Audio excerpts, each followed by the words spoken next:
All right, folks, welcome back to another riveting episode where today we're diving deep into the murky waters of fraud and audits. There's a lot to unpack here, the ins and outs of financial deception. It's not just about numbers. Fraud runs like a shadow through organizations. So, what's the difference between errors and fraud, exactly? I feel like that could get super confusing. Great question. So, at its core, fraud is intentional. Think of it like a con artist at a carnival. They know they're misleading people to pocket some cash. Meanwhile, an error, like misplacing a decimal, that's like tripping on a banana peel. No one's out to deceive. It's just a mistake. Oh, I see. So, it's like when people accidentally send their friend a text about the surprise party instead of their partner.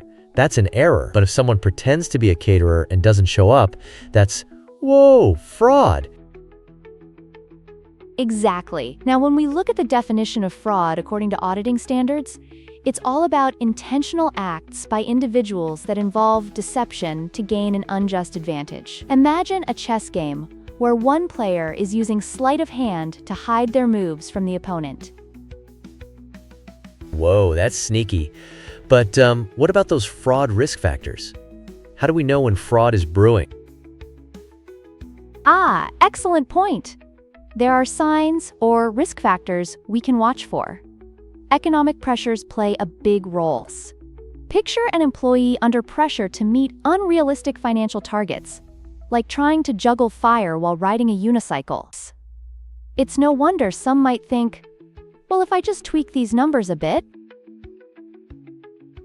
So, if someone's feeling stressed at work, it could lead them to make bad decisions? But what about, when employees just feel discontent? It sounds so relatable. Definitely. Discontent can become fertile ground for fraud. Think of it like planting a garden. If you're unhappy, you might be tempted to see what you can borrow from the company. And then there are rationalizations. Someone might think, the company owes me this, even when that's not true. Wow. So it's like when someone justifies stealing candy from a store because they'll make way more in the future. That's kind of wild, huh? Exactly. Now, moving on to the auditor's duties, it's really fascinating. The primary responsibility for preventing fraud lies with management, but auditors, they're like detectives, gathering reasonable assurance that financial statements are up to snuff. However, the complexity might catch even the sharpest auditor off guard. So it's kind of like a detective movie where the bad guys are working in the shadows? But how can auditors detect this hidden fraud?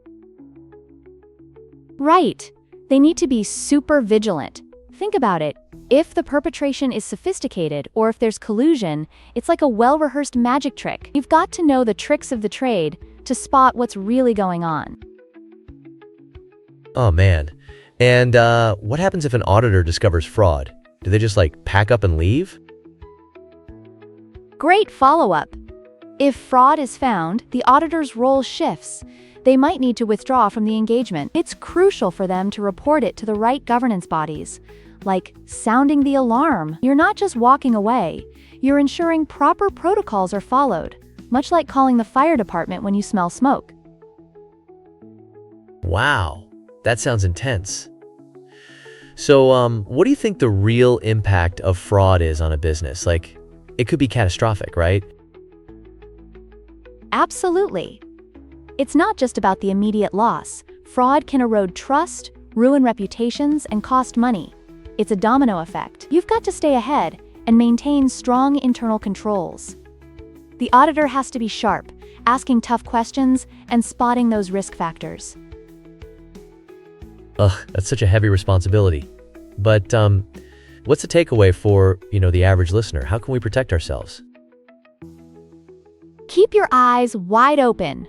Understand the environment you're in, both as an employee and a consumer. Remember, the world isn't always black and white, and sometimes the truth hides beneath the surface. Being skeptical, asking questions, and understanding those fraudulent behaviors could be key to uncovering the hidden risks. Wow, that's some powerful stuff. I'm super pumped now to dive deeper into the world of auditing. Thanks for this whirlwind of insight. It really opened my eyes.